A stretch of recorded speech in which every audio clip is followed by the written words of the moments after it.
Hello friends, welcome to my channel food safety and regulatory.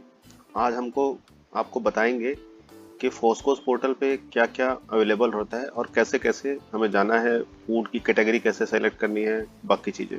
तो आइए फोस्कोस के बारे में थोड़ा और जानते हैं। तो फोस्कोस जब आप टाइप करेंगे तो यहाँ पे फोस्कोस का पोर्टल आ जाएगा, foscos.fssi.gov.in। आप यहाँ पे क्लिक करेंगे तो ये फोस्कोस का जो डैशबोर्ड है वो खुल जाएगा। अब यहाँ पे देखो, स्टैंडर्डाइज फूड प्रोडक्ट दिया हुआ है और eligibility of your food business, दो चीजें दी हुई हैं। यहाँ से आप सेलेक्ट कर सकते हैं कि क्या कोई फूड प्रोडक्ट ऐसा है जो स्टैंडर्डाइज है या नहीं है। जैसे मैंने यहाँ पे डाल दिया सॉस, सॉस डाला। अब जितनी भी सॉसेस हैं, chilli sauce, culinary sauce, fish sauce, fruit and vegetable sauces, ये सभी आ गई। ऐसे ही अगर मैं नमकीन डालता हूँ, बहुत सारे लोग हैं जो नमकीन बनाते हैं लेकिन उनको पता नहीं है, नमकीन डालता हूँ तो क्या आएगा? नहीं आ रहा है। तो इसका मतलब है कि ये स्टैंडर्ड में नहीं है।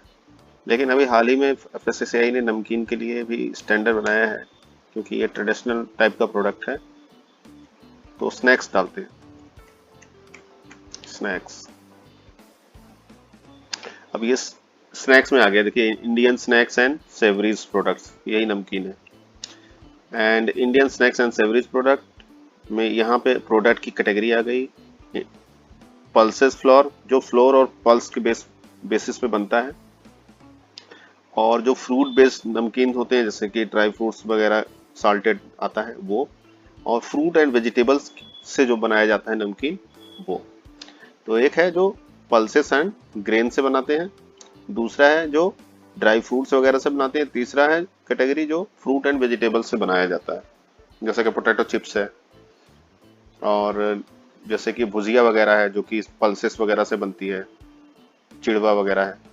और ड्राई फ्रूट्स में जैसे कि साल्टेड, आजकल ड्राई फ्रूट्स आते हैं, आलमंड्स का आता है, पिस्ता का आता है, वो हो गया। तो इन कैटेगरियों में एफएसएसएआई ने स्टैंडर्डाइज कर दिया है इनको, पहले ये प्रोप्राइटरी में आता था। ऐसे ही हम किसी किसी भी कैटेगरी का यहाँ पे सर्च करके देख सकते हैं कि वो है कि नहीं। अगर इसमें नहीं है तो दैट मीन्स कि वो स्टैंडर्ड फूड नहीं है, वो प्रोप्राइटरी फूड में आएगा। प्रोप्राइटरी फूड वो फूड्स होते हैं जिनके स्टैंडर्ड एफएसएसएआई ने डिफाइंड नहीं किए हैं, और उसको एक अलग कैटेगरी में रखा जाता है जिसको हम प्रोप्राइटरी फूड बोलते हैं। और यहाँ पे है eligibility of your food business. आपकी जो फूड बिजनेस है वो, उसकी क्या एलिजिबिलिटी है। तो यहाँ पे आप सर्च कर सकते हो, यहाँ पे देख भी सकते हो। व्यू ऑल एलिजिबिलिटी क्राइटेरिया, यहाँ पे सभी क्राइटेरिया डिफाइंड है। यहाँ पे देखिए कि आपको कौन सा लाइसेंस लेना है। और बहुत सारे लोग मेरे से पूछते हैं कि हमको स्टेट लाइसेंस लेना है, सेंट्रल लाइसेंस लेना है, रजिस्ट्रेशन कराना है। स्टेट लाइसेंस, सेंट्रल लाइसेंस, एक बात ध्यान दीजिएगा, स्टेट लाइसेंस का मतलब ये नहीं है कि सिर्फ आप उसी स्टेट में बेच सकते हो जिसका आपके पास लाइसेंस है। ऐसा कुछ नहीं होता है। ये डिपेंड करता है आपकी क्राइटेरिया पे, बिजनेस का क्राइटेरिया क्या है। जैसे कि पेटी फूड बिजनेस ऑपरेटर हैं, पेटी फूड मीन्स की जो ठेले वाले हैं, खोमचे वाले हैं, उनके लिए भी लाइसेंस लेना जरूरी होता है। लेकिन वो सिर्फ रजिस्ट्रेशन ले सकते हैं। अगर एनुअल टर्नओवर आपका 12 लाख तक का है तो आप रजिस्ट्रेशन ले लीजिए, 100 रुपए का मिलेगा। डेयरी यूनिट्स इंक्लूडिंग मिल्क और यूनिट, डेयरी यूनिट्स है किसी ने डेयरी का दुकान लगा रखा है, यूनिट्स लगा रखा है, तो उसके लिए क्या क्राइटेरिया है कि अगर आप 50,000 लीटर्स पर डे मिल्क का प्रोसेसिंग कर रहे हैं, या 2500 metric ton of milk solid, या मिल्क सॉलिड है जो 2500 टन से ज़्यादा है, तो वहाँ पे आपको सेंट्रल लाइसेंस लेना होगा, जिसकी फीस 7500 रुपये है। और अगर 10,000 से 50,000 की प्रोसेसिंग हो रही है, या 500 से 2500 मीट्रिक टन हो रहा है, तो वहाँ पे स्टेट लाइसेंस है। ऐसे ही अगर 500 से 10,000 litre per day milk processing हो रही है और 2.5 मीट्रिक टन है, तो स्टेट लाइसेंस है, जहाँ पे फीस 3,000 रुपये है। और 500 से कम है तो आपको रजिस्ट्रेशन लेने की जरूरत है। अगर आपकी कोई दुकान वगैरह है तो आप रजिस्ट्रेशन से एनफ है। अगर बहुत बड़ी दुकान नहीं है, बहुत ज्यादा प्रोसेसिंग आप नहीं करते हैं तो। ऐसे ही वेजिटेबल ऑयल प्रोसेसिंग यूनिट जो ऑयल के लिए है, more than 2 metric ton per day तो सेंट्रल लाइसेंस, 1 से 2 मीट्रिक टन पर डे है तो स्टेट लाइसेंस, और 1 मीट्रिक टन से नीचे का है प्रोसेसिंग तो स्टेट लाइसेंस है यहाँ भी, लेकिन फीस कम है 3000 है। ऐसे ही टर्नओवर अप टू 12 लाख है, 12 लाख का टर्नओवर ही है अगर बिजनेस में, तो आप रजिस्ट्रेशन ले सकते हैं। स्लॉटरिंग हाउस के लिए भी डिफाइंड है, और उसके अलावा मीट प्रोसेसिंग के लिए डिफाइंड है, और प्रोप्राइटरी फूड के लिए भी है। Proprietary food, no restriction on production. अगर आप कोई प्रोप्राइटरी फूड बना रहे हो तो आपको सीधे सीधे आपको सिर्फ सेंट्रल लाइसेंस लेना पड़ेगा। प्रोप्राइटरी फूड के लिए कोई इफ एंड बट नहीं होता है, कोई क्राइटेरिया नहीं होता है, सीधे एक ही क्राइटेरिया है कि आप प्रोप्राइटरी फूड बना रहे हो, आपको सेंट्रल लाइसेंस लेना पड़ेगा।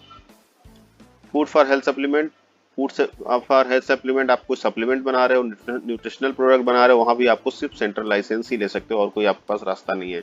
नॉन स्पेसिफाइड फूड है तो वहां भी आपको सिर्फ सेंट्रल लाइसेंस ही लेना है और कोई आपके पास स्टेट या रजिस्ट्रेशन लेने के लिए कोई चारा नहीं है। रेडिएशन प्रोसेस के लिए भी सिर्फ सेंट्रल लाइसेंस आप ले सकते हो और कोई चारा नहीं है।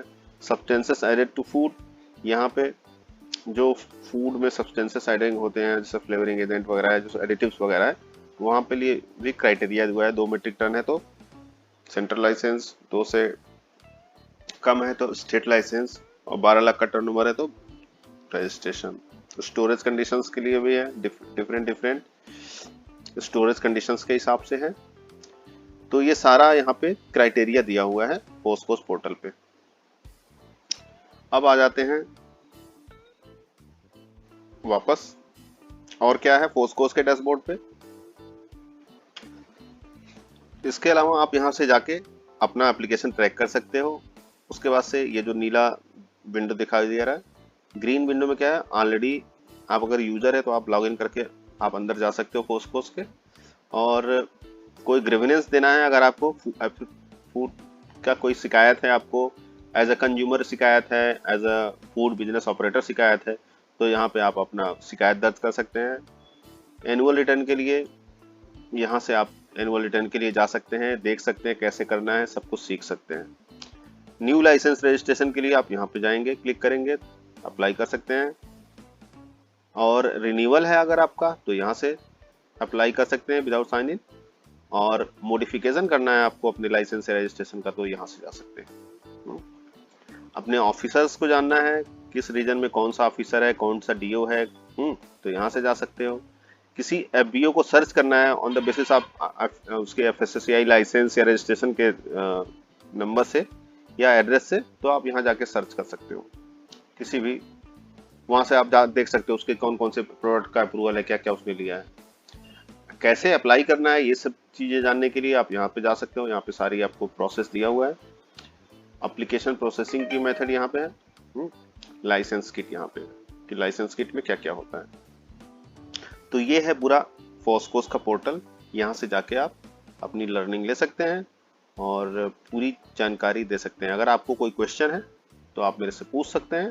Thank you, thanks a lot. आप मेरे चैनल को देखते रहिए, सब्सक्राइब करते रहिए और अपने दोस्तों को भी शेयर करिए ताकि उन तक भी बेसिक नॉलेज एफएसएससीआई का, फूड का, लीगल मेट्रोलॉजी का उन तक पहुंचता रहे। धन्यवाद।